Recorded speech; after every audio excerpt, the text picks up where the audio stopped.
Bonjour à tous, j'espère que vous allez bien. Aujourd'hui, nous allons parler des mots de passe. Je suis sûr que vous utilisez des mots de passe partout, par exemple sur votre téléphone, votre ordinateur, sur Instagram ou bien même sur votre compte bancaire. Si vous n'utilisez pas couramment un gestionnaire de mots de passe, alors cette vidéo est faite pour vous.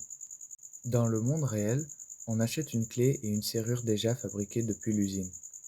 Sauf qu'en informatique, c'est à nous de créer cette clé appelée mot de passe qui permettra de nous authentifier.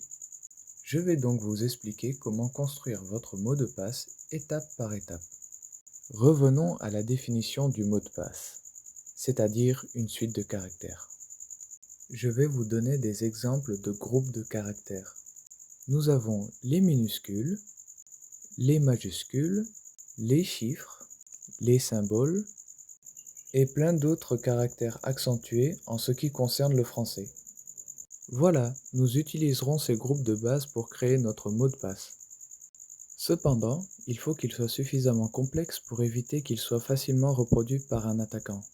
Car si un cybercriminel ne parvient pas à vous dérober votre mot de passe, il va essayer de le recréer. Pour cela, il y a deux méthodes, l'attaque par dictionnaire et l'attaque par brute force. Oui, je sais. Vous êtes sûrement en train de visualiser un homme s'acharner sur une serrure à coups de dictionnaire. Je vais vous expliquer. Sur Internet, il existe des listes de mots de passe.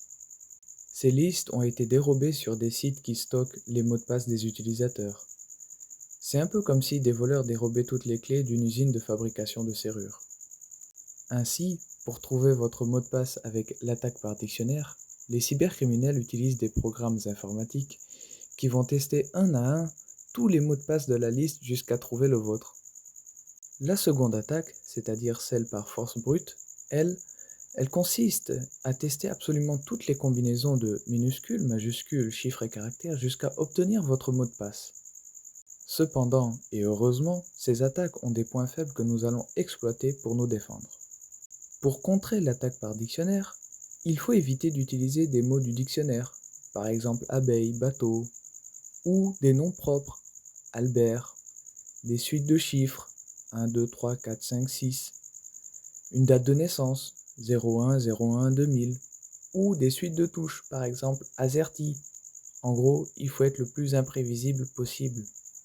Ensuite, le point faible de l'attaque par force brute est le temps. En effet, si l'attaquant n'a pas réussi son attaque par dictionnaire, il sera obligé d'utiliser la force brute. Sauf que plus le mot de passe est long et complexe, plus il sera long aussi à trouver. Pour visualiser cela, nous allons faire quelques petits calculs qui illustreront parfaitement la difficulté de casser un mot de passe par force brute. Alors notez bien, ne vous inquiétez pas si vous n'avez pas compris le hachage, nous y reviendrons dans le chapitre sur la cryptographie. En utilisant un des algorithmes de hachage les plus faibles, MD5, et un supercalculateur, nous pouvons tester 1 billion, c'est-à-dire 1000 milliards, de mots de passe par seconde. J'ai donc pris des cas extrêmes comme exemple. Il existe une formule mathématique très simple pour calculer le nombre de tentatives requises pour trouver un mot de passe. Alors je sais que c'est un peu complexe, mais la formule est la suivante. C'est le nombre de caractères à la puissance de la longueur du mot de passe. Je vais expliquer ça en détail. Par exemple, si votre mot de passe est pomme, le nombre de caractères est égal à 26, car il ne comprend que des minuscules. Or, l'alphabet comprend 26 minuscules.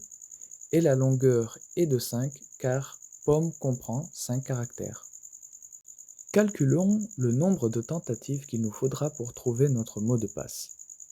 26 à la puissance 5 est égal à 11 881 376, soit moins d'une seconde pour tester l'ensemble des combinaisons possibles avec notre supercalculateur. Ce mot de passe est donc très faible, car il est trouvé en moins d'une seconde.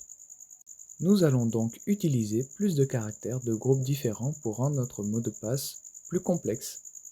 Je donne comme exemple le mot de passe ILO. I minuscule, L majuscule, 0, T minuscule, point d'exclamation, qui utilise un groupe nommé ASCII, qui comprend les minuscules, les majuscules, les chiffres et certains symboles. Ce groupe ASCII comprend 95 caractères imprimables, c'est-à-dire qu'on peut saisir sur son clavier.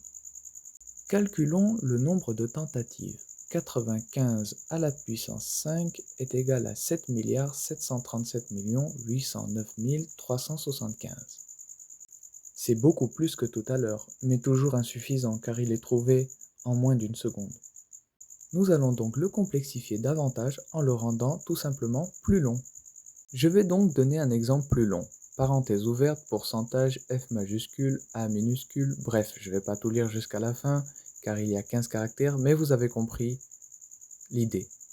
Ce mot de passe fait toujours partie du groupe ASCII, c'est-à-dire 95 caractères, et fait 15 de long. Faisons notre calcul. 95 à la puissance 15 est égal à 46,33 octillions, ou 46 suivi de 28 zéros. Soit un total de 14 milliards d'années avec notre supercalculateur à faire des tentatives. Ainsi, comme vous l'aurez deviné, c'est physiquement impossible, donc ce mot de passe est bon. Mais est-il facile à retenir? Non, et en plus, nous devons avoir un mot de passe différent pour chacun de nos comptes. Sans oublier non plus que nos mots de passe doivent être changés environ tous les 6 mois, ce qui devient impossible à tout retenir sans se tromper. Nous allons donc utiliser 2 astuces pour nous en sortir. La première, c'est d'utiliser des phrases de passe, telles que « J'aime le chocolat noir à 96%. » Point d'exclamation. L'astuce, c'est d'utiliser une phrase que vous allez facilement retenir, mais qui comporte des majuscules, des minuscules, des chiffres et, si possible, des symboles. Attention, il faut se rappeler exactement de votre phrase sans rien oublier, sinon ça ne marche pas. La seconde astuce, qui est simple mais que les gens ne l'appliquent pas, c'est d'utiliser un gestionnaire de mots de passe. C'est un logiciel qui vous permet de stocker en toute sécurité vos mots de passe. En gros, il suffit que vous reteniez un seul mot de passe, c'est-à-dire le mot de passe principal avec la technique des phrases de passe, et c'est tout.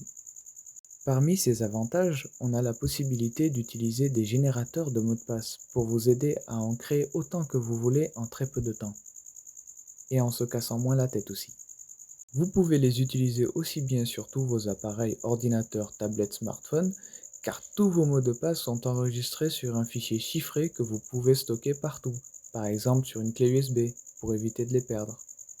Et enfin, il remplit automatiquement pour vous vos identifiants et vos mots de passe quand vous vous connectez à vos comptes.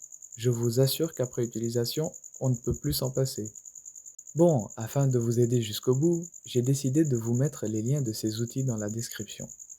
Je tiens à dire que moi-même je les utilise tout le temps et je ne peux plus m'en passer. Le premier concerne tous les systèmes d'exploitation, c'est-à-dire macOS, Windows et Linux, et en plus il est open source. Alors open source, ça veut dire que tout le code qui le compose est rendu public, donc chacun peut le vérifier et le modifier à volonté. Il s'agit de KeePassXC, un gestionnaire de mots de passe qui sauvegarde vos mots de passe sur votre PC et pas sur un serveur inconnu qui peut être vulnérable à l'autre bout du monde.